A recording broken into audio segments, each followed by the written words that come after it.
තෙරුවන් සරණයි සදැහැති පිනති ඔබ සියලු දෙනාටම මේ ගෙවී යන්නේ වෙසක් මාසයේ අවසන් පොහෝ දිනයේ අමාවක පොහෝ දිනේදී ඔබට සති ටීවී ඔස්සේ ගෙන එන විසුද්ධි මාර්ගය ඇසුරෙන් සිදු කරන ධර්ම සාකච්ඡාව අදත් මේ විදිහට අප ආරම්භ කරන්නටයි මේ සූදානම් වන්නේ. සුපුරුදු ලෙසම අපට අර්ථයෙන් ධර්මයෙන් අනුශාසනා කරන්නට අප සිදු කළ ගෞරවනීය ආරාධනාව පිළි අරගෙන වැඩම කරන්නට යෙදුනා. ලබුණෝරුව කන්ද ආරණ්‍ය සේනාසනයේහි ගරු අනුශාසක ශාස්ත්‍රපති රාජකීය පඬිත නම කියනට අවසරයි ස්වාමීන් වහන්ස පූජනීය මාන් කඩවල නන්දරතන පින්වත් ස්වාමීන් වහන්සේ අප මුලින්ම ස්වාමීන් වහන්සේව নমස්කාර පූරකව මේ උතුම් දප් සභා මණ්ඩපයේ වෙනුවෙන් පිළිගන්නවා. අවසරයි ස්වාමීන් වහන්ස. වෙසක් මාස අමාවක පොහෝ දිනේදී ඔබ වෙත ගෙන එන මේ විසුද්ධි මාර්ගය ධර්ම සාකච්ඡාව සඳහා සදැහැති දායකත්වය ලබා දෙන්නට යෙදෙනවා මිහිරි කරුණාතිලක මහත්මිය විසින්. දායකත්වයේ දරන පින්වත් මහත්මියටත් ධර්ම ශ්‍රවණය කරන ඔබ සියලු දෙනාටත් මේ උතුම් කුසලය ගෞතම බුදු සසුනේදීම නිවී සැනසෙන්නට හේතු පාරමිතාවක්ම වේවායි අප මුලින්ම ප්‍රාර්ථනා කරනවා. ස්වාමීන් වහන්සේ සාකච්ඡාව ආරම්භයේට අපට මුලින්ම පැහැදිලි කිරීමක් කරලා දෙන්න. අප පසුගිය සතියේත් මේ පිළිබඳව යම් තරමකට සාකච්ඡා කරන්නට යෙදුණා. සන්නස සීලය පිරිසුදු කරගන්නේ කොහොමද කියන කාරණාව අද මේ වැඩසටහනේ ආරම්භයේ විදිහට පැහැදිලි කිරීමක් කරලා දෙන්න සන්නස.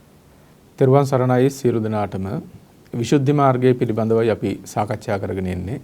එහි සීල නිර්දේශය සම්බන්ධයෙන් අපි දැන් සෑහෙන තරමක් පැහැදිලි කරලා තියෙනවා. අදත් ඉතාමත්ම වැදගත් කොටසක් අපිට සාකච්ඡා කරන්න තියෙනවා. සීලය පිරිසිදු කරගන්නේ කොහොමද කියන එක. හැම කෙනෙකුටම සිල් රකින්න කැමති හැම කෙනෙක්ම සීලය පිරිසිදු කරගන්නේ කොහොමද කියන එක විශේෂයෙන් කල්පනා කරන දෙයක්. සීලය පිරිසිදු කරගන්න ඕනකම තිබුණත් කෙනෙකුට ඒක ලේසි පහසු නැහැ. ඉතින් නිරන්තරයෙන් සීල බෙහෙදයට ලක් වෙනවා. කොච්චර සිල්වන්ත වෙන්න හැදුවත් නැවත නැවත අඩුපාඩුකම් වලට ලක් වෙන එක සාමාන්‍ය ස්වභාවයක්. ඒ බඳු පැවැත්මක් තුල කොහොමද නිකලල්ව අකණ්ඩව අවිච්ඡින්නව සිල් ආරක්ෂා කරගෙන යන්නේ කියලා දැනගන්න එක ඔබට ඉතාමත්ම වැදගත් වෙනවා. ඒකට සීලය පිරිසිදු කරගන්නට නම් සීල පාරිශුද්ධිය වඩාත්ම පිරිසිදු රැකගෙන යන්නට නම් වැදගත් වෙන කරුණු දෙකක් තියෙනවා. පළවෙනි එක තමයි සීල සංවරයෙහි තියෙන වටිනාකම තේරුම් අරගන්නට ඕන. දෙවෙනි කාරණාව සීල විපන්නතාවෙහි තියෙන ආදීනව වටහා ගන්නට ඕන. දැන් තමන් රක්නා වූ සීලේ වටිනාකම මේ සීල සංවරයේ වටිනාකමෙහි ආනිසංස දැනගන්න පමණට සිල් රකින්නට කැමැත්තක් ඇති වෙනවා. ඕනම කෙනෙක් දැන් ඔබ ගෙදරට යම්කිසි දෙයක් ගෙනාවත් ඒ ගේන්නේ ඒකේ වටිනාකමක් කල්පනා කරලානේ මේ දේ ගත්තොත් මේ විදිහේ පහසුකම් ලබා ගන්නට පුළුවන් කියන ඒ අරමුණත් එක තමයි යමක් තමන්ගේ කරගන්නට කෙනෙක් උත්සාහවත් වෙන්නේ. සීලය සම්බන්ධයෙන්ුත් එහෙමයි. සිල් ආරක්ෂා කරනකොට සීල සම්පත්තියක තියෙන ආනිසංස මොනවද කියලා දන්න තරමට ඒ සීල සම්පත්තිය වඩා තහවුරු කරගන්නට નિરાයාසයෙන්ම සිත එළඹ සිටිනවා. ඒක මේ සිතක ස්වභාවයක්. Tamanට යහපතක් වෙනවා නම් Tamanට ඒන් ලාභයක් සැලසෙනවා කියලා පේනවා නම් සාමාන්‍ය කෙනෙක් ඒකට වැඩි උනන්දුවක් දක්වනවා. ඒ දේ ලබා ගන්න උත්සාහවත් වෙනවා. ඒ වගේම තමයි සීල සම්පත්තිය සම්බන්ධයෙන් ඔබ තේරුම් අරගන්න ඕනේ. එහි වටිනාකම ආනිසංස දන්නා තරමටම ඔබේ සීලය ආරක්ෂා කරගන්න බොහොම පහසුයි. ඊළඟ කාරණාව තමයි සීල විපන්නතාවෙහි තියෙන ආදීනවය. දුස්සීලකමකටපත් වුණොත් ඒකෙන් ලබන්න වන ආදීනව කුමක්ද කියලා වටහා ගන්න එකත් ඉතාමත්ම වැදගත් දෙයක්. ඒ දැනුම තියෙනවා නම් වරදකට කෙනෙක්පත් වෙන්නේ නැහැ. මේ දුස්සීලතාවය නැත්නම් සීල විපන්නතාවය කියනකොට ගිහි පින්වතෙක් හැටියට ඔබේ පංචශීලයේම එකවර බිඳී යනවා කියන එක නෙමෙයි මේ කියන්නේ. එක ශික්ෂා පදයක් බෙහෙතයට ලක් වුණත් Taman දුස්සීල භාවයටපත් වෙනවා. ඒ සිල්පදේ නොරකීමෙන් දුස්සීල භාවයටපත් වෙනවා. එතකොට එක සිල්පදයක් බිඳීමෙන් පවාවන ආදීනව එයින් ඔබට විඳින්නට වෙන ලබන්නට වෙන භයානක විපාක පිළිබඳව හොඳ දැනුමක් අවබෝධයක් ඇති කරගත්තොත් ඒ වරදට ඔබ වැටෙන්නේ නැහැ. මොකද Taman ආරක්ෂා වෙනවා පුළුවන් තරම් දන්නවා මේ වරද සිද්ධ වුණොත් එහෙම ඒකෙන් අනන්ත පරිමාණ විඳවන්නට වෙනවා කියලා. මේ සීලය පිරිසුදු කර ගැනීම පිළිබඳව කතා කරනකොට විසුද්ධි මාර්ගයේ ඊටාත්ම වැදගත් වටිනා කරුණු කාරණා රාශියක් දක්වලා තියෙනවා. ඔබේ ජීවිතවලට මෙය බොහොම වැදගත් වෙයි. විශේෂයෙන් ඔබ සිල්වත් වෙන්න උත්සාහවත් වෙනකොට. සීල පාරිශුද්ධත්වයේ පිළිබඳව එහෙම නැත්නම් පිරිසිදු සිල්ලත්ෙක් වීම පිළිබඳව කතා කරනකොට අපි මුලින්ම දැනගන්නට ඕන වන සීල විපත්තියෙහි ආදීනව මොනවද කියලා අපි මුලින්ම සාකච්ඡා කරන්නට ඕන. නම් ඊටාම ලස්සනට පැහැදිලි වෙන මේ කරුණුකාරණා රාශියක්. එකක් තමයි සීල විපන්නයා ප්‍රමාද හේතුවෙන් මහත් භෝග හානියට පත් වෙනවා කියන එක.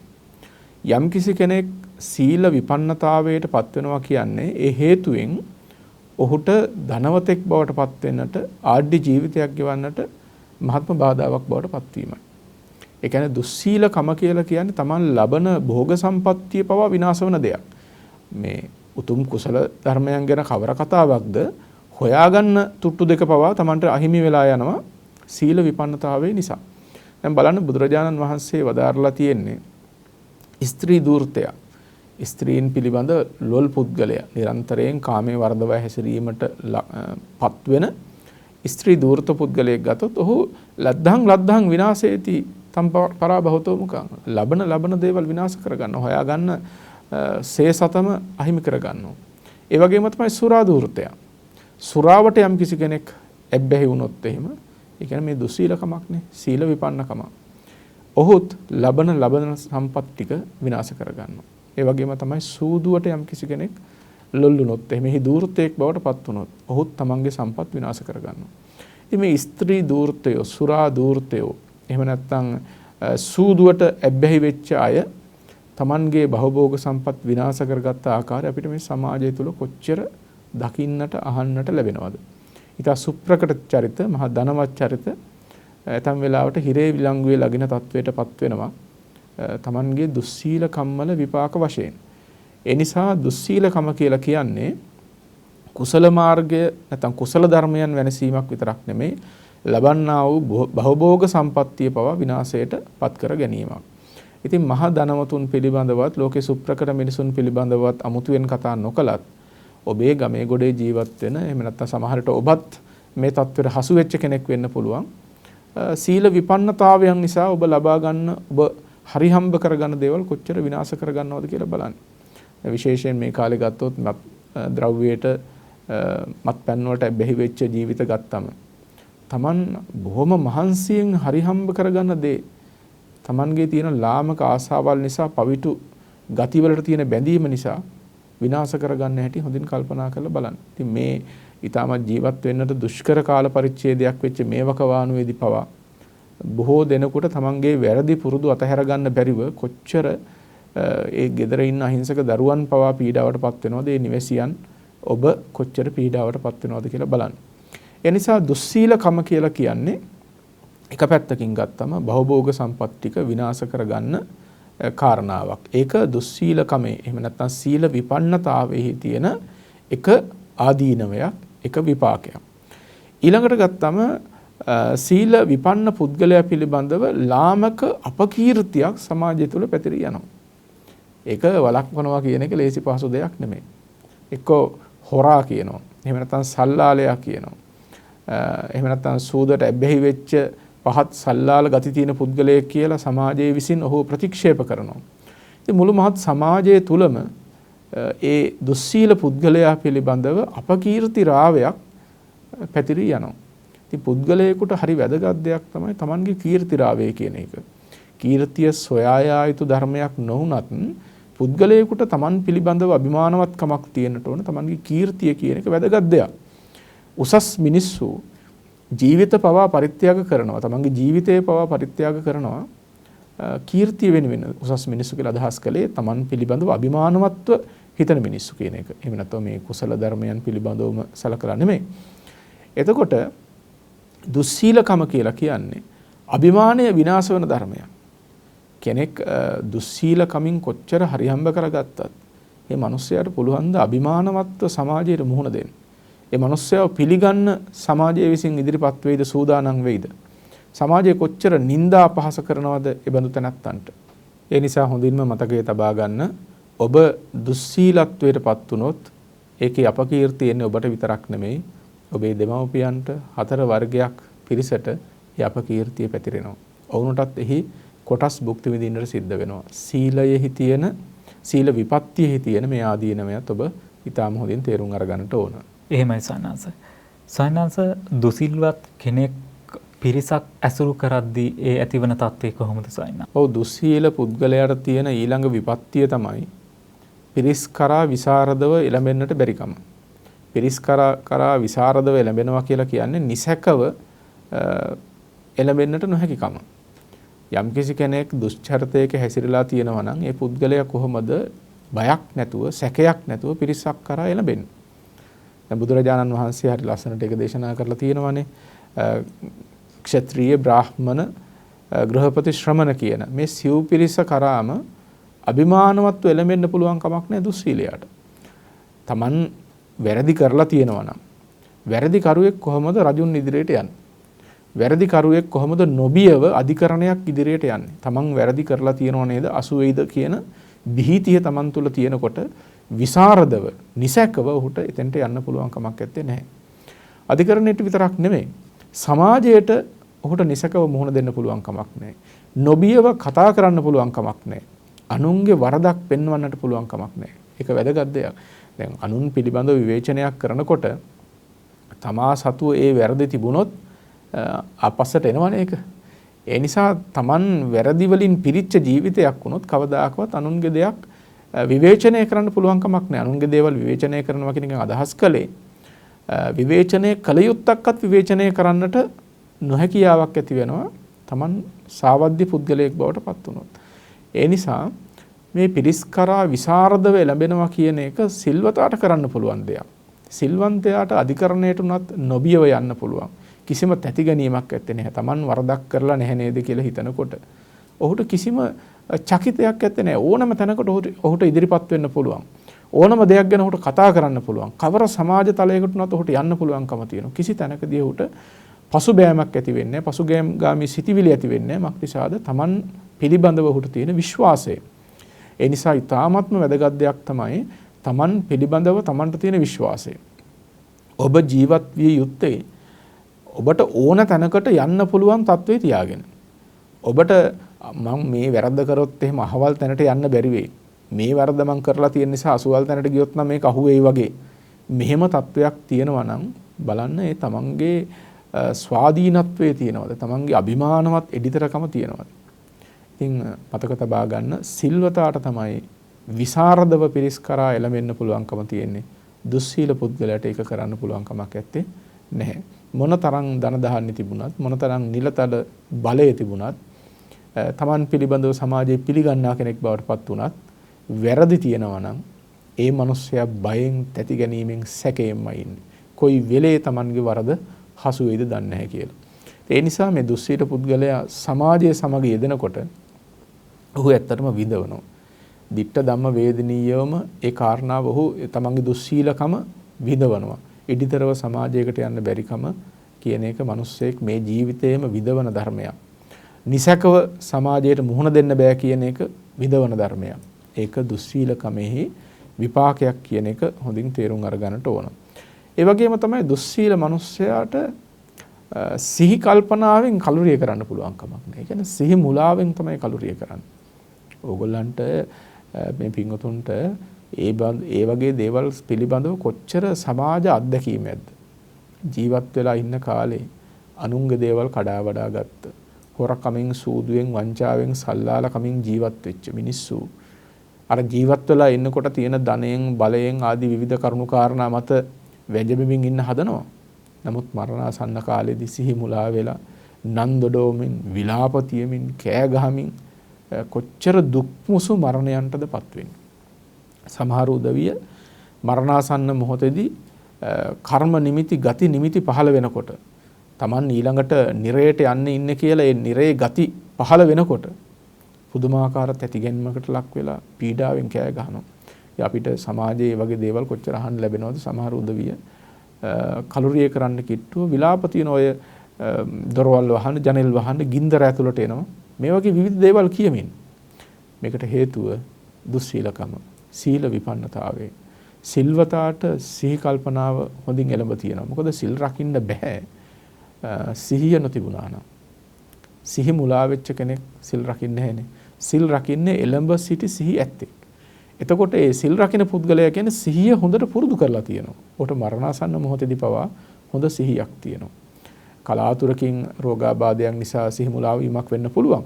හැබැයි විලාප තියමින් නන්දොඩෝමින් එහෙම වීමක් බොහෝ විට දක්නට ලැබෙන්නේ නැහැ. හැබැයි දුස්සීලකම කියන එක මේ ජීවිතයේම විඳවන ධර්මයක්. දුස්සීල පුද්ගලයා මරණයටපත් වෙන්නේ බොහෝම කම්පාවෙන් බොහෝම තැති ගැනීමෙන් ත්‍රාසයෙන් යුක්තව. ඒ වගේම දුස්සීල පුද්ගලයා මරණින් මත්තේහි ඒ හේතුවෙන් සුගතිගාමි වෙන්නේ නැහැ, දුගතිගාමි වෙනවා. දුස්සීලකම කියන එක ඒ තරම්ම දරුණු රිදුම් දෙන විපාක උපදවන දෙයක්. නිරයක ස්වභාවය යම් තරමකින්වත් අහලා දැනුමක් තියෙනවා නම් පින්වත්නි ඔබ කවදාකවත් දුස්සීලකමක් කරන්නේ නැහැ. මේ දුස්සීලකම් නිසා මෙබඳු නිරය දුකකටපත් වෙනවා කියලා දන්නවනම් කවමදාකවත් ඒ වරද කරන්න ඉදිරිපත් වෙන්නේ නැහැ. මොකද නිරයගාමී වුණාම විඳින දුක්වල ප්‍රමාණය කියන්න බැරි තරම්. ඒක මිනිස්සෙකුට විඳවන්න පුළුවන් තත්වයක් නෙමෙයි. නිරාසත්තු නිරයෙහි උපන්නම අවුරුදු 100 ගණන්, දහස් ගණන්, ලක්ෂ ගණන්, කෝටි ප්‍රකෝටි ගණක් ඒවයි දුක් විඳ ඉන්නම කර්මය ගෙවිලා ඉවර වෙන්නේ නැති නිසා. ඇතමුන් බුද්ධාන්තර ගණන් දුක් විඳිනවා. ඒ දුක ඔහුට උරුම වුණේ වෙන දෙයක් නිසා නෙමෙයි. ජීවත් වෙනකොට තමන්ම කරපු ලාමක ධර්මයන් නිසා. හිතින්, කයින්, වචනයෙන් කළ ලාමක ධර්මයන් නිසා. අනුන්ට හිංසා පීඩා කිරීම, අනුන්ගේ සිත් රිදෙන විදිහට කටයුතු කිරීම, පොදු දේවල් විනාශ කරන එක, පොදු දේවල් සොරා කන එක, අනුන්ට පීඩා ඇති කරන එක සමාජයට මහත් පිළලයක් බවට පත්වෙන එක. මෙන්න මේ වගේ අකුසල් කරාම නිරයට යන්න නැතු වෙන කොහේ යන්නද? ඉතින් ඒ නිරයගාමී වෙලා විඳවන්න වන ඒ තරම් දුක් විපාක උපදවන දේවල් රැස් කරේ ඔබ ඒ අය ජීවත් වෙන කාලෙමයි. ඒක නිසා මතක තබා ගන්න කර්මය කියන එක කාටත් පොදු දෙයක් නේ. දුප්පතා පෝසතා කියලාවත්, උගතා නූගතා කියලාවත්, දන් මෙහෙම නැත්තම් පාලකයා පාලිතයා කියලාවත් කර්මයේ නානත්වයක් ඇත්තේ නැහැ. ඔබ කවුරු වුණත් ඒ විපාකයන් විඳින්නටම සිද්ධ වෙනවා. ඒ නිසා කර්ම අකුසල කර්ම කිරීමෙන් සංසාරගතව විඳින්න වන දුක පිළිබඳව මෙනෙහි කරන කෙනෙක් කවදාකවත් ලාමක ධර්මයන්ට පෙළඹෙන්නේ නැහැ. සීල විපන්නතාවයකට පත් වෙන්නේ නැහැ. ඒ වගේම තමයි දුස්සීල පුද්ගලයා දෙවියන්ට පවා අප්‍රසන්න පුද්ගලයෙක් බවට පත් වෙනවා. හරි වැදගත් කාරණාවක් තමයි මදුසංක මිනිස්යන්ට මේ දෙවියන්ගේ රැකවරණය කියන එක. සාමාන්‍ය ජන ජීවිතවලට, මිනිසුන්ගේ ජීවිතවලට ඒක ඉතාමත් වැදගත් දෙයක්. දෙවියන් කියන උදවිය අය සාමාන්‍ය මිනිස් ඇසරට නොපෙනුනත් ඒ දෙවියන්ගේ රැකවරණය කියන එක මිනිසුන්ට ඉතාමත්ම වැදගත් දෙයක් වෙනවා. දෙවියන්ට ප්‍රිය පුද්ගලයෙක් වීමත් මිනිස්යන්ට බොහෝම වටිනවා. මක්නිසාද දෙවියන්ට ප්‍රිය වුණාම දෙවියන් මේ පුද්ගලයාව ආරක්ෂා කරනවා. විපත් වලින්, කරදර බාධක පීඩා වලින් ඔහුව ආරක්ෂා කරනවා. ඉතින් දෙවියන්ට ප්‍රිය පුද්ගලයෙක් වෙන්නේ දුස්සීල මිනිස්සෙක්. මොකද දෙවිවරු කියලා කියන්නේ කුසල කර්මයන් කරලා එහි විපාක වශයෙන් උපන්න අයනේ. ඒ දෙවිවරු දන්නව කුසලයන්ගේ වටිනාකම. ඉතින් ඒ නිසා දුස්සීලකම කියන්නේ මිනිස්යන්ට විතරක් නෙවෙයි දෙවියන්ටත් එපා කරන ධර්මයක්. දෙවියන්ට යම් කිසි කෙනෙක් අප්‍රසන්න වෙනවා කියලා කියන්නේ ඒක මිනිස්යාගේ ජීවිතයට තරම් හොඳ දෙයක් නෙමෙයි. ඔහුට තියෙන යම් කිසි රැකවරණයක් ඔහු අහිමි කර ගැනීමක් වෙනවා. ඒක නිසා දුස්සීලකම මිනිසුන්ට පමණක් නෙමෙයි දෙවියන්ට පවා අප්‍රසන්න කර ධර්මයක් කියන එක ඔබ හොඳින් තේරුම් අරගන්න ඕන. එහෙමයි සන්නස. සනස සීල විපන්නතාව භික්ෂුන් වහන්සේ නමකට කොහොමද බලපාන්නේ සංඝ සංස්ථාවක් ඇසුරු කරද්දී? ඔව් සීලය පිළිබඳව කතා කරනකොට මදුසංක මේ භික්ෂු ජීවිතය පිළිබඳව කතා කරන්නට ඕනේ. භික්ෂුන් වහන්සේලා කියලා කියන්නේ සීලය පුරන පිරිසක්. රහතන් වහන්සේලා කියලා කියන්නේ සීලය පුරපු මහෝත්තම පිරිසකට. එතකොට සීල සමාධි ප්‍රඥා කියන මේ ත්‍රිශික්ෂාව පිළිබඳව කතා කරනකොට භික්ෂුන් වහන්සේ එහි ප්‍රධාන වශයෙන්ම සාකච්ඡාවට බඳුන් වන චරිතයක්. එතකොට යම්කිසි භික්ෂුන් වහන්සේ නමක් සීල විපන්නතාවයට පත් වෙනවා නම් උන්වහන්සේට ඒ භික්ෂු සමාජය සුහදශීලීව ඇසුරු කරන්න පුළුවන් කමක් නැහැ. ප්‍රියශීලීව ඇසුරු කරන්න පුළුවන් කමක් නැහැ. දුස්සීල පුද්ගලයව ප්‍රියශීලී භික්ෂුන් වහන්සේලා ප්‍රතික්ෂේප කරනවා. උන්වහන්සේලා සමග එකට කටයුතු කරන්න, පෛරුපාසනය කරන්න කැමති වෙන්නේ නැහැ. ආශ්‍රය නිශ්‍රයට අකමැති වෙනවා. විශේෂයෙන් සත්පුරුෂයෝ දුස්සීල පුද්ගලයන්ව බැහැර කරනවා, ප්‍රතික්ෂේප කරනවා. ඒ වගේම තමයි දුස්සීල පුද්ගලයාට අහිමි වන වටිනාම දෙයක් තියෙනවා. ඔහු අහිමි කරගන්න දෙයක්. ඒක තමයි සබ්‍රහ්මචාරීන් වහන්සේලාගේ අවවාදය. යම්කිසි භික්ෂුන් වහන්සේ නමකට ගුණ සම්පන්න සබ්‍රහ්මචාරීන් වහන්සේලාගේ අනුශාසනාව අහිමි වෙනවා කියලා කියන්නේ ඔහු ඒ ජීවිතේ මරණයට පත්වීමක් වගේ දෙයක්. භික්ෂු ජීවිතයකට වැඩිහිටි හාමුදුරුවරුන්ගෙන් එකට ඉන්න ස්වාමින් වහන්සේලාගෙන් ගුණවත් උත්තමයන්ගෙන් අවවාද අනුශාසනා ලැබෙනවා කියන එක මහාම සම්පතක්. ඒක ලැබිය යුතු ධර්මයක්, සෙවිය යුතු ධර්මයක්. හාමුදුරන් වහන්සේ නමක් වුණාම නිරන්තරයෙන් ඒ බලාපොරොත්තු වෙනවා. අපිට හරිම සංවේදී තැනක්නේ රාහුල හාමුදුරන්ගේ කතාව. පුංචි රාහුල හාමුදුරුවෝ උදෑසන අමදිනකොට වැලි මිටක් අරගෙන, වැලි දෝතක් අරගෙන උඩ දාලා උන්වහන්සේ කියන මේ වැලි කැට ගන්නට මට අද අවවාද අනුශාසනා ලැබේවා කියලා. දැන් බලන්න මේ බුදුරජාණන් වහන්සේගේම පුත්‍ර රාහුල හාමුදුරුවෝ. එහෙම තමයි භික්ෂුන් වහන්සේලාගේ ස්වභාවය. නිරන්තරයෙන්ම අවවාද අනුශාසනා කියන එක බලාපොරොත්තු වෙනවා. ඒ ගුණවතුන්ගේ, වැඩිහිටියන්ගේ, ධර්ම විනය දරයන්ගෙන් ලැබෙන අවවාද අනුශාසනා මත තමයි භික්ෂුන් වහන්සේ නමක් තමන්ගේ උත්තරීතර ජීවිතේ ගොඩනගා ගන්න.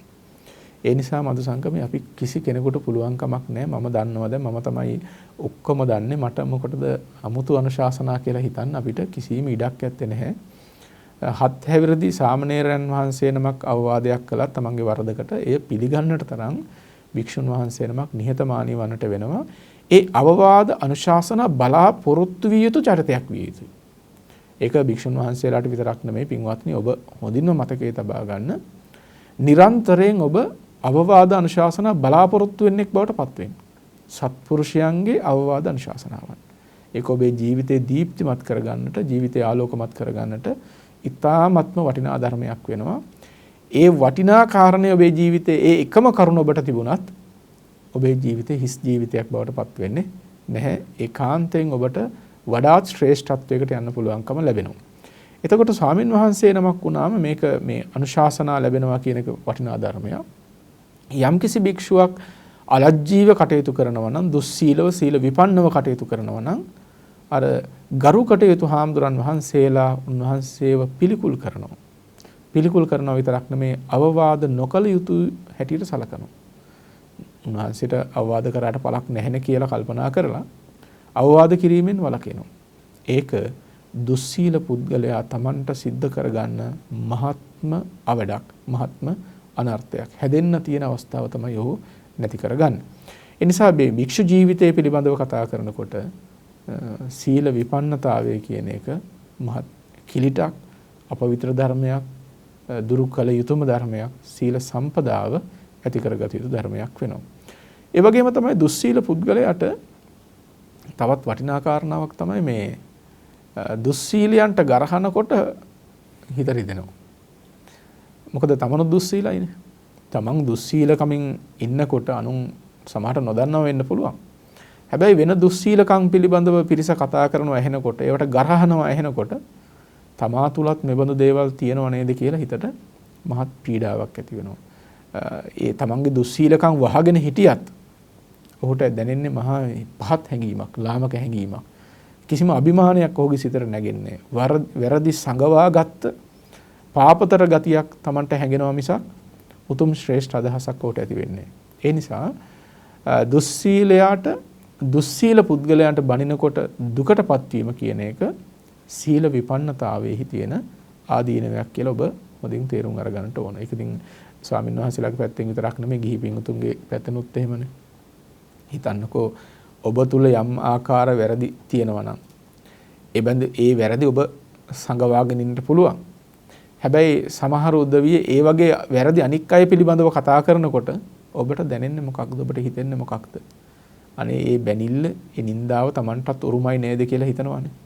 මහා දුක්මුසු හැඟීමක්, ලාමක හැඟීමක් ඒ තුලින් ඔබට ඇති වෙයි. ඉතින් ඒක දුස්සීලකමේ තියෙන තවත් විපාකයක්, සීල විපන්නතාවයේ තියෙන විපාකයක්.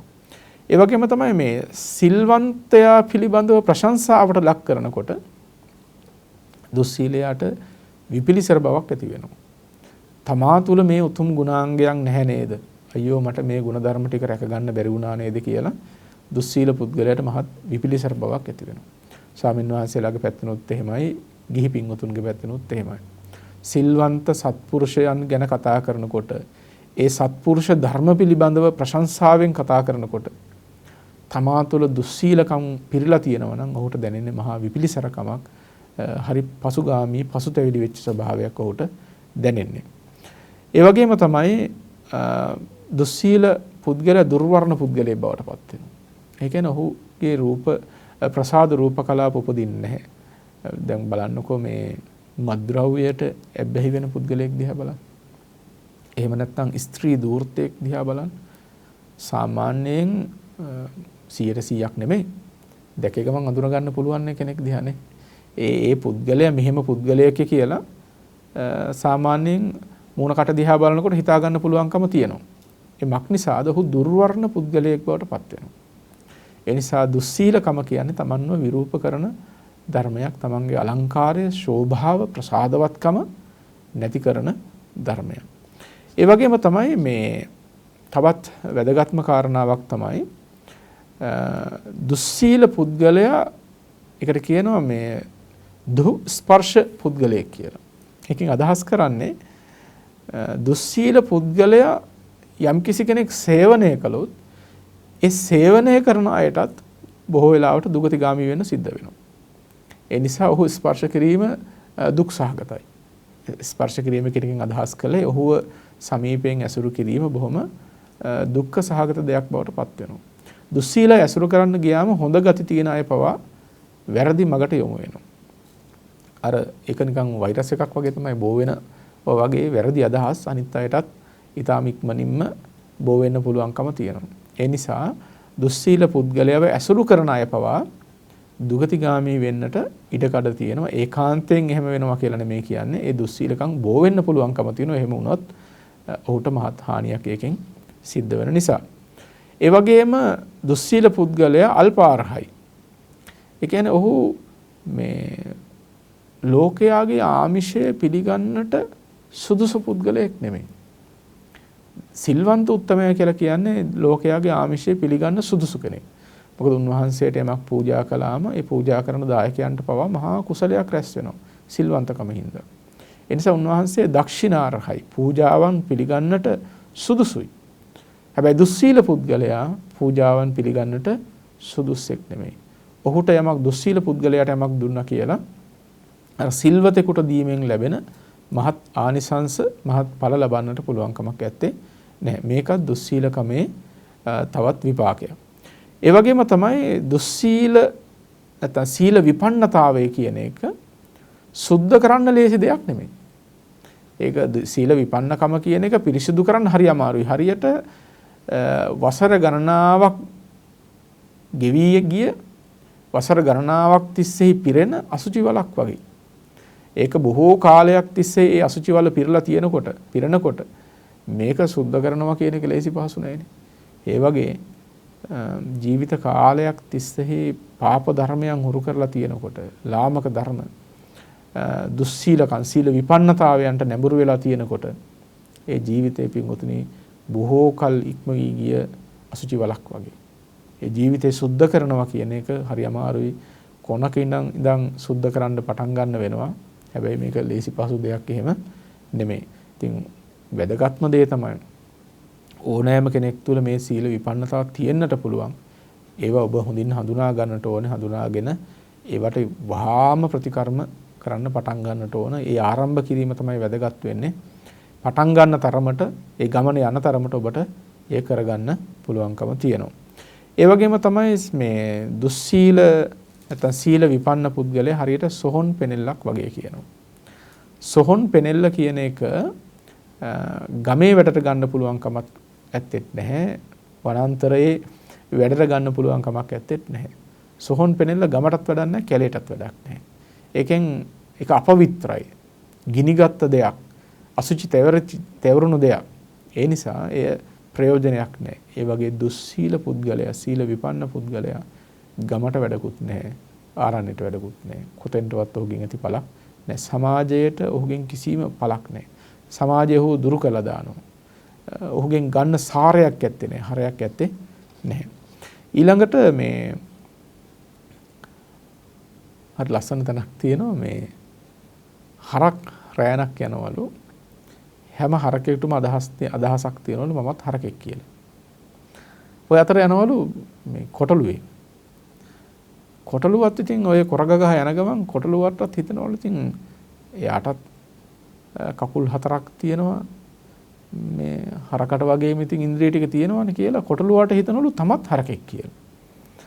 අන්න ඒ වගේ දුස්සීල භික්ෂුවට, සීල විපන්න භික්ෂුවට හිතනවලු ඉතින් මමත් භික්ෂුවක් නේ කියලා. සිවුරු තියෙනවා නම්, පාත්‍ර තියෙනවා නම්, හිස මුඩු කරලා තියෙනවා නම් ඉතින් ඇයි භික්ෂුවක් නොවෙන්නේ? එහෙම හිතනවලු සීල විපන්න මහණට. නමුත් කොටලුවා කොහොම හිතුවත් තමා ගොනෙක් කියලා. කොටලුවා කවදාවත් ගොනෙක් වෙන්නේ නැහැනේ. ගවයෙක් වෙන්නේ නැහැ. ඒ වගේ සීල විපන්න පුද්ගලයෙක් සීල විපන්නතාවයන් පෙළමින් තමන් කොච්චර මහණෙක් කියලා හිතුවත්, භික්ෂුවක් කියලා හිතුවත් ඔහු කවදාවත් භික්ෂුවක් බවට පත් වෙන්නේ නැහැ. ඒ වගේම තමයි සීල විපන්න පුද්ගලයා හරීම උද්වේගකාරී. සීල විපන්න පුද්ගලයාට තමන්ගේ හැඟීම් පාලනය කරගන්න පුළුවන් කමක් නැහැ. පින්වතුනි, ඔබට හොඳට අත්දැකීමක් ඇති මේ සිල්වන්තයා කියන කෙනා කොච්චර චාම් තැම්පත් කෙනෙක්ද කියන එක. සිල්වන්තයා හරියට මේ මහා මුහුද වගේ ලේසියෙන් කලවන්න පුළුවන් කමක් නැහැ.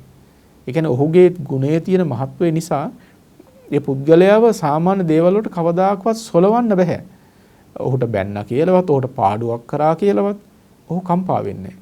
හැබැයි සීල විපන්න පුද්ගලයා හරීම ඉක්මනට කලඹවන්න පුළුවන්කම තියෙනවා. පුංචි භාජනයක නැත්නම් පොඩි දිය කඩਿੱත්තක් කලබනවා කියන එක අමාරු දෙයක් නෙමෙයි. පුංචි දරුවෙකුටත් පුළුවන් පුංචි දිය කඩਿੱත්තක් බොර කරලා දාන්න, කලබලා දාන්න. හැබැයි මහා මුහුද පුංචි දරුවෙකුට තබා චක්‍රවර්ති රජෙකුටවත් කලබනවා කියන එක ලේසි දෙයක් නෙමෙයි. ඒ වගේ සීල විපන්න පුද්ගලයාව ස්වල්ප පුද්ගලයෙකුට උනත්, පුංචි කෙනෙකුට උනත් පුළුවන් ඔහුව කලඹවන්නට. පොඩි දෙයකටත් ඔහුව සොලවන්න පුළුවන්. හැබැයි සිල්වතාව එහෙම සොලවන්න පුළුවන් කමක් නැත්තේ නෑ. ඒ නිසා සිල්වතා කියලා කියන්නේ එහෙම කලඹවන්න පුළුවන් පුද්ගලයෙක් නෙමෙයි, ආවේගශීලී පුද්ගලයෙක් නෙමෙයි. දුස්සීල පුද්ගලයන් තුල තමයි, සිල්වන්ත භාවය නැති කෙනා තුල තමයි මේ බඳු ආවේගයන්, කම්පනයන් බොහොම ඉක්මනින් සැලවීම දකින්නට පුළුවන්කම තියෙනවා. ඒ වගේම තමයි සීල විපන්න පුද්ගලයා එකට වාසය කිරීමට සුදුසෙක් නෙමෙයි. සීල විපන්න පුද්ගලයා බැහැර කළ යුතු කෙනෙක්. අසුචියක් මෙන් බැහැර කරන්න ඕන. විසගෝර සර්පයෙක් මෙන් ඔහු බැහැර කරන්න සිද්ධ වෙනවා. මක් නිසාද? ඔහුගේ සීල විපන්නතාවය අන් අයටත් හුරු පුරුදු වුණොත් සමාජයත් වෙනසෙන්න පුළුවන්කම තියෙන නිසා. ඒ නිසා සීල විපන්න පුද්ගලයා සමාජයේ එකට ඉන්න සුදුසෙක් නෙමෙයි, ඔහු ඇසුරු කරන්න සුදුසෙක් නෙමෙයි, ඔහු බැහැර කළ යුතු පුද්ගලයෙක් වෙනවා. එහෙමයි ස්වාමීන් ස්වාමීන් මේ සීලේ අඩුපාඩු අපිට බාහිර කරුණු වලින් වහගන්න පුළුවන්ද ස්වාමීන්? ඔව්, දැන් මේ කාලේ විශේෂයෙන් සලකා බැලුවොත් තමන්ගේ සීල විපන්නතාවයන් වහගන්නට කී දෙනෙක් උත්සාහවන්ත වෙනවද? වැඩි ඕනේ ප්‍රවෘත්ති ටිකක් බැලුවත්, ජනමාධ්‍ය ටිකක් ගවේෂණය කරලා බැලුවත් තමන්ගේ අඩුපාඩුකම් වැරදි හඟවා ගන්නට කී දෙනෙක් උත්සාහවත් වෙනවද?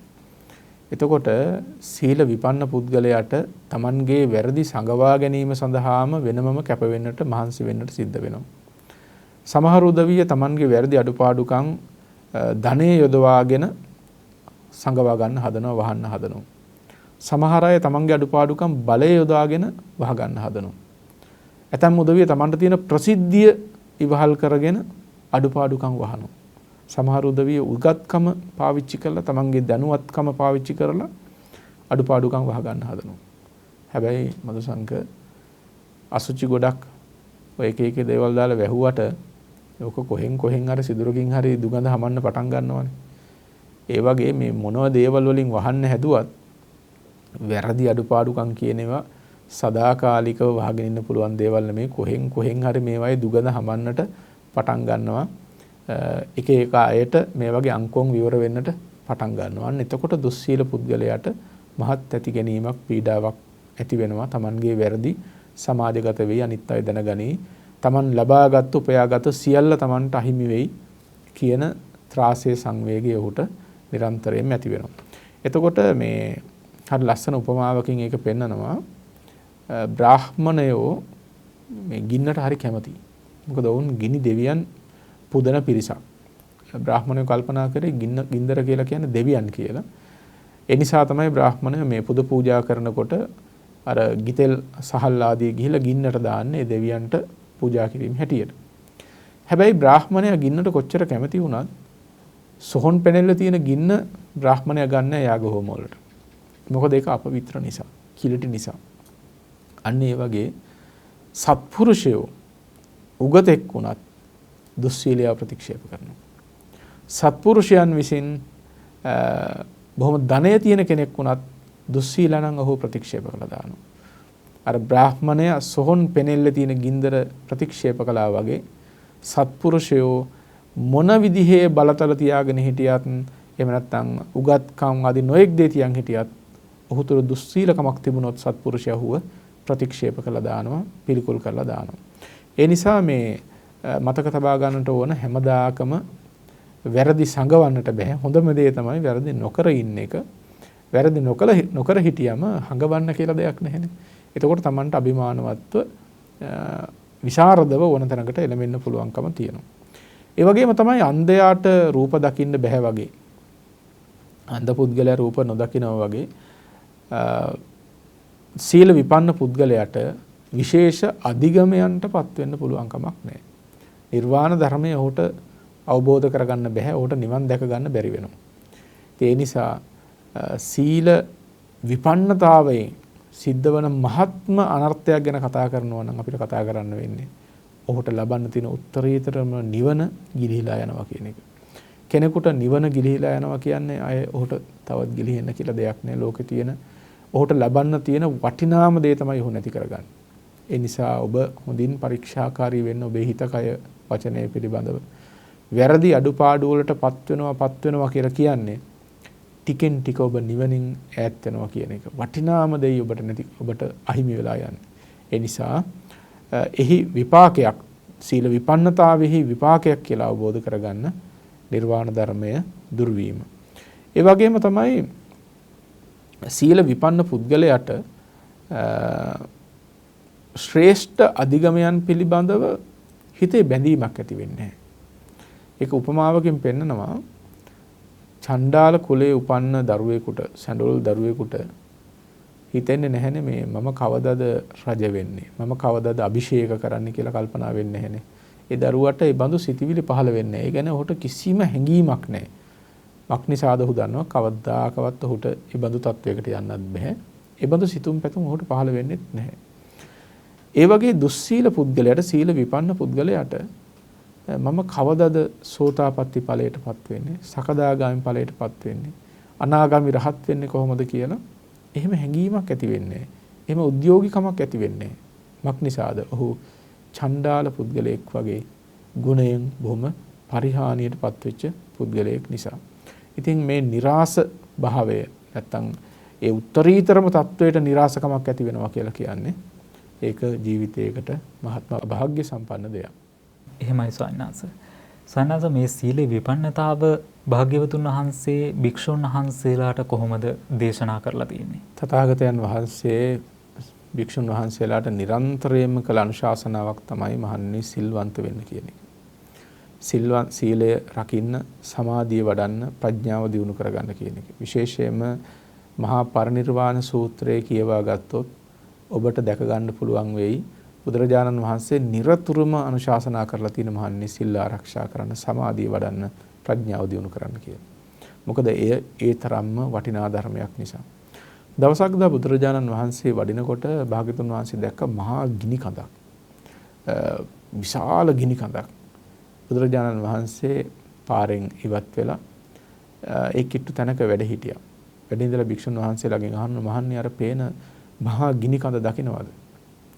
භික්ෂුන් වහන්සේලා කියනවා එහෙමයි ස්වාමීනි. තථාගතයන් වහන්සේ මේ ගිනි කඳ උපමාවට අරගෙන හරි අපූර්ව දහම් කරුණු රාශියක් දේශනා කරනවා. එදී වදාරන මහණනි මේ ක්ෂත්‍රීය කන්‍යාවක්, රාජ කන්‍යාවක් බොහොම මෘදු මොලොක් ස්පර්ශයේ තියෙන. යම්කිසි කෙනෙක් ඒ මෘදු මොලොක් ස්පර්ශය ලැබෙන ක්ෂත්‍රීය කන්‍යාවක් වැළඳ ගැනීම යහපත්ද? එහෙම නැත්නම් අර පෙනෙන මහා ගින්න වැළඳ ගන්න එක යහපත්ද කියලා. ඒතර භික්ෂුන් වහන්සේලා කියනවා ස්වාමීනි ඒ ගිනි කඳ වැළඳ ගත්තාය කියලා කියන්නේ මහා ව්‍යසනයකටපත් වීමක්. ඒ බඳු ව්‍යසනයකට ස්ත්‍රියක් වැළඳ ගැනීම අර රාජකුමාරිකාව වැළඳ ගැනීමෙන් පත් වෙන්නේ නැහැනේ කියලා. ඒ වෙලාවේ බුදුරජාණන් වහන්සේ වදාරන මහන්නේ ඒ ගිනි කඳ වැළඳ ගන්න එක හොඳයි. ඒ ගින්දර කඳ වැළඳ ගන්න එක හොඳයි. ඒ හේතුවෙන් නිරේගාමී වෙන්නේ නැති වෙයි. ඒ හේතුවෙන් අකුසල් රැස් වෙලා නිරයට යන්න වෙන්නේ නැහැ. නමුත් යම්කිසි කෙනෙක් තෘෂ්ණා වසඟව මේක භික්ෂුන් වහන්සේලාට දේශනා කරන්නේ. තෘෂ්ණා වසඟව අර විදිහට රාජකුමාරිකාවක් වැළඳ ගන්නවා කියලා කියන්නේ ඔහු බොහෝ අකුසල් රැස් කර ගන්නවා.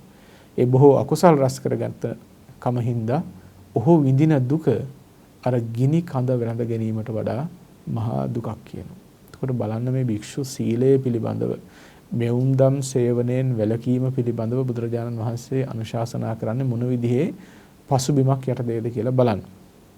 ඊළඟට දේශනා කරන බුදුහාමුදුරුවෝ යම්කිසි කෙනෙක් වරපටක් අරන් ඇවිල්ලා මේ කකුල් දෙක ගැට ගහනවා. ගැට ගහලා මේක දෙපැත්තට අදිනවා කොහොමද කියනවනම් හම් මස් නහර ඉරාගෙන ඇටකටු වෙනකම්ම මේ වරපට අදිනවා. එතකොට ඒ පුද්ගලයා මොන තරම් වේදනාවකටපත් වෙයි. තමන්ගේ දෙකලවයේ වරපටක් ගැට ගහලා මේ වරපට දෙපැත්තට ඇද්දොත් සම්මස් නහර ඉරාගෙන ගිහිල්ලා ඇට කටු දක්වාම තද වෙන විදිහට කොහොම පීඩාවක් වෙයිද? බුදුහාඳුර වදාරන මහන්නේ ඒක හොඳයි. හැබැයි සිල්වන්ත නැතුව සීල විපන්නව අනුන්ගේ වැඳුම් පිඳුම් ලැබීම බොහොම භයානකයි කියලා. එතකොට හිතන්න සීල විපන්නව අනුන්ගෙන් වැඳුම් පිඳුම් ලබන එක භයානකයි අර වරපට ලබන ඒ වේදනාවට වඩා කියලා. ඒක හින්දා මේ සීල විපන්නකම කියන කොයිතරම් කිලිටක්ද භික්ෂු ජීවිතයකට සීල සම්පත්තිය කොච්චර වටිනා දෙයක්ද කියන එක වටහා ගන්නට ඕන. මොකද මේ ලෝකයාගේ වැඳුම් පිඳුම් ලබනවා කියන එක මතුසංක මේ සාමාන්‍ය දෙයක් නෙමෙයි. ඒක හරිම බැරෑරුම්ම සැලකිය යුතු කාරණාවක්. තමන්ට වඩා වැඩිහිටියෝ, තමන්ට වඩා වයසින් වැඩිහිටියෝ අය වෙන්න පුළුවන්, උගත්කමින් වැඩිහිටිය අය වෙන්න පුළුවන්. දෙමව්පියෝ භික්ෂුන් වහන්සේ නමකට දෙමව්පියන් පවා වන්දනාමාන කරනවා. ඒ නිසා මේ අනුන්ගේ වැඳුම් පිඳුම් ඉවසීම ස්වල්ප කාරණාවක් නෙමෙයි. අම්මා තාත්තා පවා වඳිනවනේ හරියට මේ මහමෙර පර්වතය දෙපා මුල කඩන් වැටෙන්නා වගේ. තමන් මේ ලෝකෙට බිහි කළ හදා වඩා ගත්ත අම්මා තාත්තා ස්වාමින් වහන්සේලාගේ දෙපා අල්ලලා වඳිනවා. ඒක මහා බැරෑරුම් කාරණාවක්. එතකොට ඒ වැඳුම් පිඳුම් ඉවසන්නට නම් ඒ භික්ෂුන් වහන්සේ තුල සීල සම්පත්තිය තිබිය යුතුමයි. ඒ සීල සම්පත්තිය නැති වුණොත් එහෙම සීල විපන්නතාවයටපත් වුණොත් උන්වහන්සේ වෙනසීම තමන් කරා ඇති කරගත්තා වෙනවා. වෙනසෙනවමයි ඒ මහා විනාශයක්මයි සිද්ධ කරගන්නේ. ඒක නිසා හැබැයි මේක සිල්වතාට ගැටලුවක් නෙමෙයි. සිල්වන්ත උත්තමයෙක් කියලා කියන්නේ ගරු සත්කාර විඳින්න සුදුසු පුද්ගලයෙක්, පූජා සත්කාර විඳින්න සුදුසු පුද්ගලයෙක්. එමදු සත්පුරුෂයෙකුට වන්දනාමාන කරාම, පූජා සත්කාර කරාම ඒ වන්දින පුදන අයටත් පින් සිද්ධ වෙනවා. බොහෝ කාලයක් ඒගොල්ලන්ට ඒක රැකවරණය පිණිස පවතිනවා. එතකොට සිල්වන්තයා පූජා සත්කාරයන්ට සුදුසු වුණාට, වන්දනාමානයන්ට සුදුසු වුණාට දුස්සීල පුද්ගලයා විවසුවොත් එහෙම ඔහු තමන්ගේම මුල හාරගත්තා වගේ වෙනවා.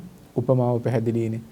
අර වරපටේ උපමාව. ඉතින් ඒක හොඳටම ප්‍රමාණවත් සීල විපන්නතාවයෙන් අනුන්ගේ වැඳුම් පිඳුම් ලැබීමේ භයානකකම තේරුම් අරගන්නට. ඒ වගේම තවත් තැනකදී බුදුහාම එතන දේශනා කරනවා යකඩ පටකින් ගිනිගෙන දිලිහෙන යකඩ පටක් ගෙන ළඟේ උතා ගන්න එක හොඳයි. හැබැයි සීල විපන්නව ඉඳලා සිවුරු පොරවනවට වඩා දුස්සීලව මේ ලෝකාමිෂයේ මිනිසා විසින් දෙන මිනිස්සු පූජා කරන සිවුරු පොරවනවට වඩා ගිනිගෙන දිලිහෙන යකඩ පටියක් ඇඟේ වෙලා ගන්න එක හොඳයි කියනවා. මොකද ඒ ගිනිගෙන දිලිහෙන යකඩ පටිය වෙලා ගත්තට නිරේගාමී වෙන්නේ.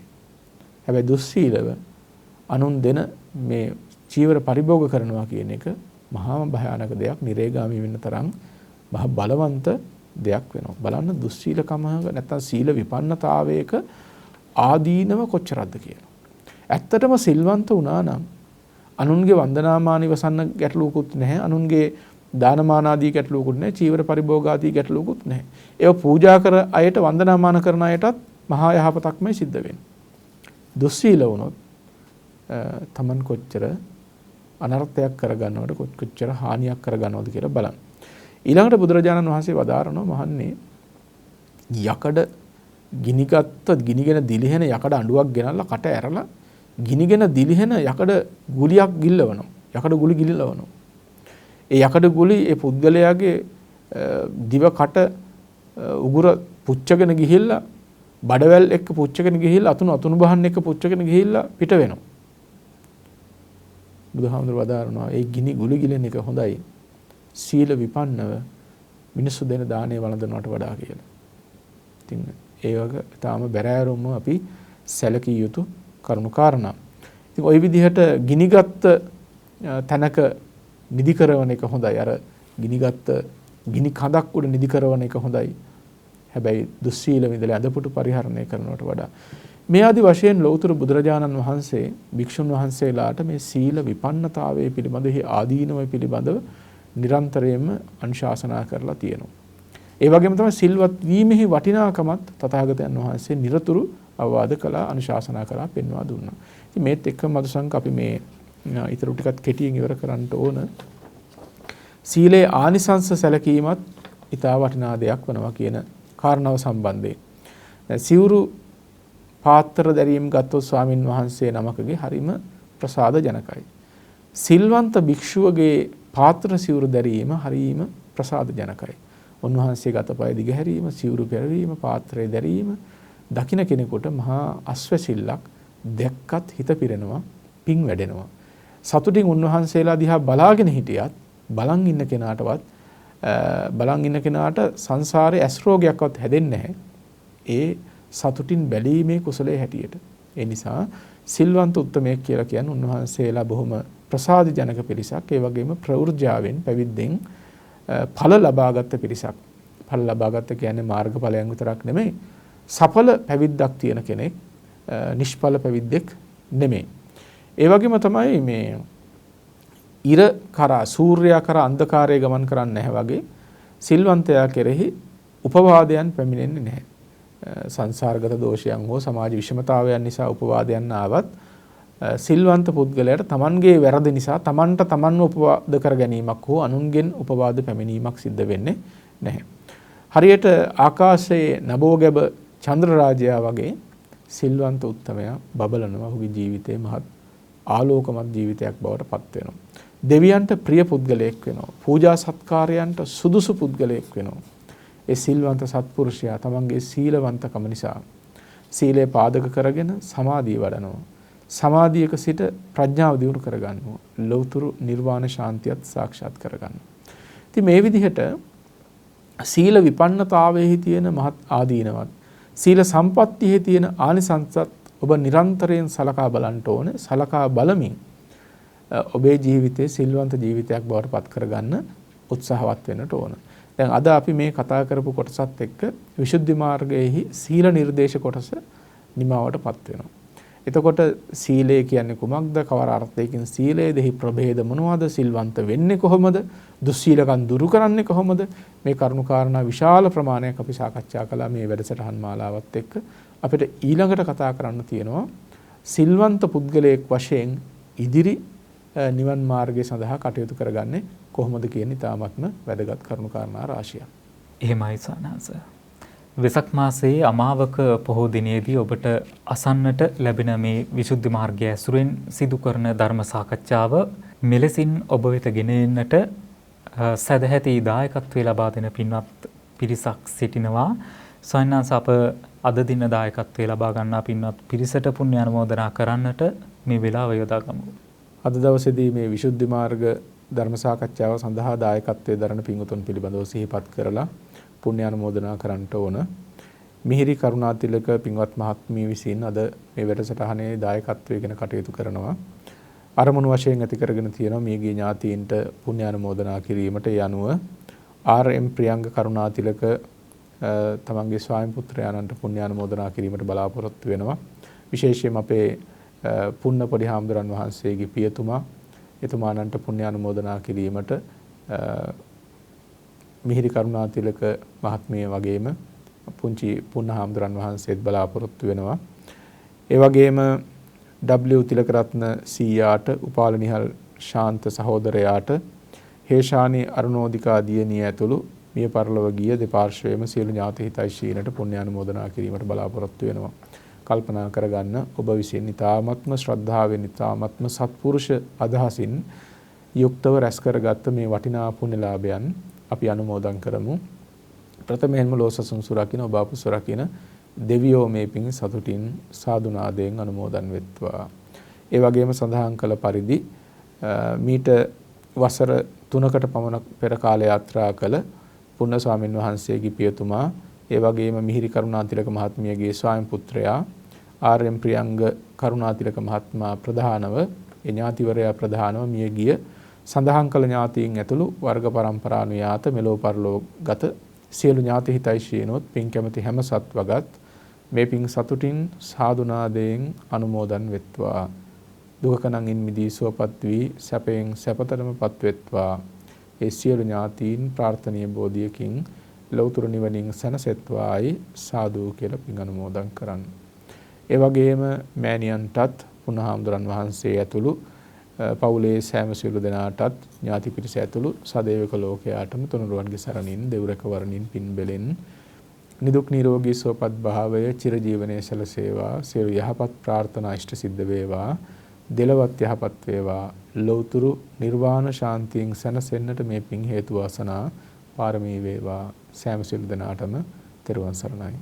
පුරා හෝරාවකට ආසන්න කාලයක් ඔබටත් මටත් අර්ථයෙන් ධර්මයෙන් අනුශාසනා කරන්නට යෙදුණු ලබුණරුව කන්ද ආරණ්‍ය සේනාසනයේහි ගරු අනුශාසක ශාස්ත්‍රපති රාජකීය පඬිත පූජනීය මාන් කඩවල නන්දරතන පින්වත් ස්වාමින් වහන්සේටත් නිදුක් නිරෝගී චිරජීවනයත් උන්වහන්සේ ප්‍රාර්ථනීය බෝධියකින් ඒ උතුම් චතුරාර්ය සත්‍ය ධර්මය අවබෝධය පිණිසත් මේ උතුම් කුසලය හේතුපනිශ්‍රේ වේවායි අප සාදුනාද පවත්වා ප්‍රාර්ථනා කරමු. ඒ පුණ්‍ය අනුමෝදනාවත් සමගින් පොසොන් මාසයේ පුරාටවක බොහෝ දිනේදී නැවත සති ටීවී ඔස්සේ විසුද්ධි මාර්ගය ධර්ම සාකච්ඡාවකින් ඔබ හමුවට පැමිණීමේ බලාපොරොත්තුවෙන් අදට මේ සාකච්ඡාව මෙලෙසින් නිමාවට පත් කරන්නටයි මේ සූදානම. ධර්ම ශ්‍රවණය කළ ඔබ සියලු දෙනාට මේ උතුම් කුසලය ගෞතම බුදු සසුනේදීම නිවී සැනසෙන්නට හේතු පාරමිතාවක්ම වේවායි අප නැවතත් ප්‍රාර්ථනා කරනවා. ඔබ සැමට තෙරුවන් සරණයි.